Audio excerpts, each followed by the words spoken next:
Aujourd'hui, comme vous l'avez constaté, sont réunis ici les 53 présidents des conseils des Guinéens établis à l'étranger venant du monde entier et particulièrement des pays où la République de Guinée possède des missions diplomatiques et consulaires. Vous aurez remarqué, Monsieur le Premier ministre, que le ministère n'a pas interféré dans l'élection dans ces pays, sinon ça se saurait par le nombre de femmes. Cela prouve à suffisance que les objectifs que le président de la République, chef de l'État, son Excellence colonel Mamadi Doumbouya, a fixés pour la refondation pacifique de notre État ont eu une réponse positive et partagée par nos concitoyens et aussi par la communauté internationale élargie dans laquelle ils résident. Il est toujours important de jeter un coup d'œil sur le rétroviseur du véhicule de l'histoire de notre cher pays. Il était des temps ici où résider à l'extérieur signifiait ipso facto être contre son pays.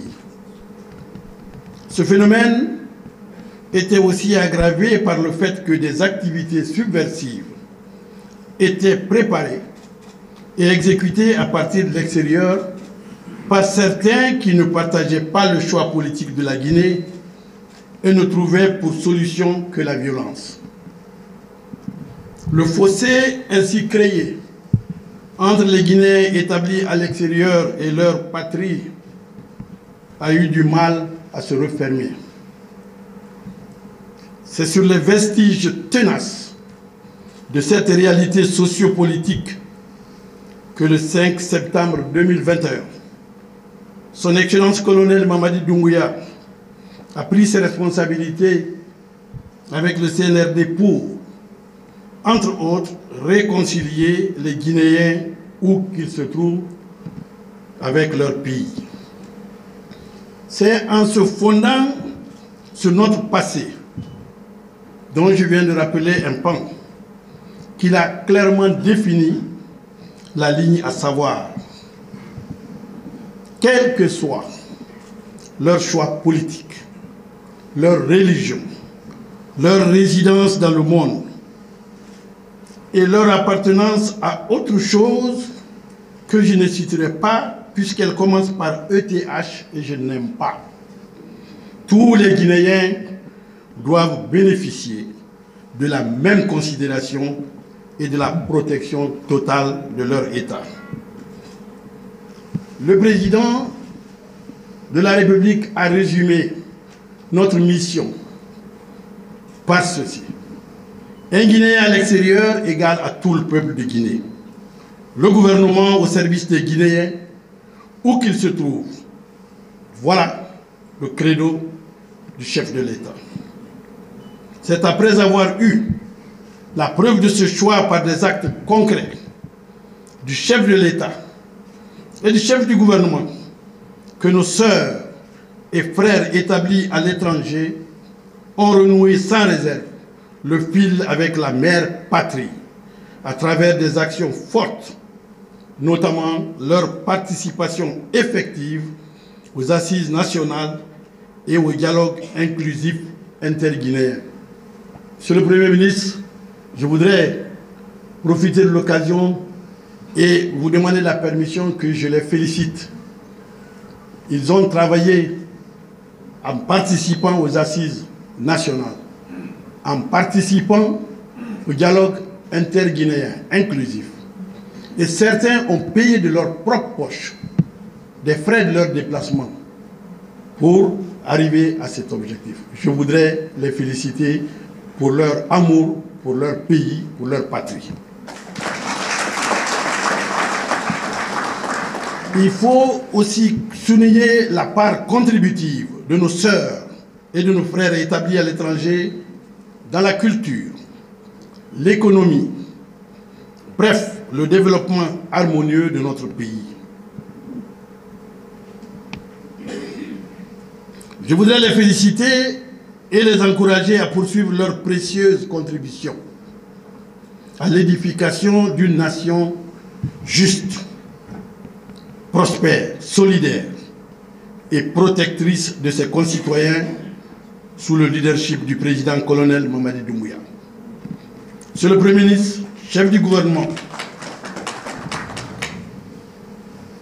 et vous-même, Monsieur le Président, et vous-même, Monsieur le Premier ministre, n'avez jamais barguigné dans les situations nécessitant l'assistance de l'État aux Guinéens établis à l'étranger. Le Président a su redonner l'espoir à des Guinéens en détresse dans des situations de vulnérabilité extrême qui ont été secourus, traités avec respect, dignité et humilité. Il a apporté la protection et l'assistance humanitaire sur plusieurs théâtres conflictuels et de catastrophes naturelles. Oui, catastrophes naturelles. Comment pourrais-je passer ce paragraphe sans présenter, en votre nom, Monsieur le Premier ministre, et au nom du chef de l'État, nos sincères condoléances au peuple marocain, à son gouvernement et singulièrement à Sa Majesté le roi Mohamed VI, que Dieu l'assiste. Le président a apporté la protection et l'assistance humanitaire sur plusieurs théâtres. Il a fait rapatrier des corps de compatriotes et assurer leur enterrement dans le respect de la dignité humaine. Il a fait porter notre État comme partie civile dans des situations ayant coûté la vie à des compatriotes. Qu'il en soit vivement félicité et encouragé. Mesdames et messieurs, c'est conformément à l'objectif visant à rassembler les Guinéens établis à l'étranger et coordonner leurs activités inscrites dans la lettre de mission 2023 de Monsieur le Premier ministre, chef du gouvernement, qui m'a été assigné, que mon département a planifié la mise en place du Haut Conseil des Guinéens établis à l'étranger. Un organe important, un organe consultatif du gouvernement auprès de la diaspora guinéenne. Pour arriver à la présente phase finale, plusieurs actions ont été conduites, entre autres. Le renouvellement des bureaux des conseils des Guinéens de l'étranger, ouverts à tous les pays où une communauté guinéenne réside, ayant conduit à l'élection et l'installation de 53 bureaux des CGE dans des juridictions diplomatiques et consulaires de la République de Guinée. L'organisation d'une visioconférence avec les chefs des missions diplomatiques et consulaires et les présidents des bureaux des Guinéens établis à l'étranger pour présenter les attentes du département et du gouvernement et leur demander de concevoir des plans d'action qu'ils défendront à l'issue de leur mandat. La mise en place d'un comité de suivi des présidents des CGE pour préparer l'organisation du forum du Haut Conseil des Guinéens établis à l'étranger. J'ai tout de suite entendu dire que ce forum, c'est pour l'élection. L'élection n'est que la partie visible de l'iceberg. Le forum que nous organisons ici, c'est pour une consultation entre tous les Guinéens établis à l'étranger, pour qu'ensemble, nous puissions parler d'une même voix pour notre pays.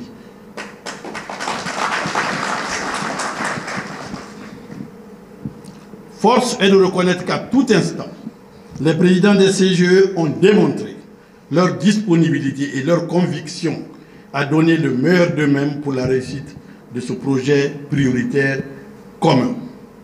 Monsieur le Premier ministre, pour ces raisons et tant d'autres, vos compatriotes sont là, aujourd'hui, devant vous, venant de loin, souvent de très loin, pour dire d'abord merci à leur peuple, pour dire merci au chef de l'État, pour les efforts déployés en leur faveur, également pour rassurer la nation guinéenne, le gouvernement et le président de la République de leur soutien à la refondation. Mesdames et messieurs, je tiens à mon nom propre et au nom de mon département à exprimer ma profonde gratitude et mes remerciements à Monsieur le Président de la République, chef de l'État, et à Monsieur le Premier ministre pour leur marque de confiance par des sages conseils qui nous ont permis d'atteindre ces résultats. Mes remerciements vont aussi à vous, Monsieur le Premier ministre, particulièrement pour l'inestimable appui constant dont nous sommes sujets de votre part et nous bénéficions dans toutes les actions que nous entreprenons. Avant de terminer, permettez-moi d'exprimer en votre nom et au nom du chef de l'État notre gratitude et nos remerciements à tous nos partenaires. Tous nos partenaires et surtout à tous les pays qui accueillent et abritent des Guinéens dans le respect de leur dignité et leur droit universel à la conquête du bonheur en Guinée et ailleurs. Je voudrais les rassurer que la réciprocité ne fera jamais défaut de la part de la Guinée. Vos concitoyens, vos compatriotes seront reçus avec la même dignité, avec le même respect sur le sol panafricain de Guinée.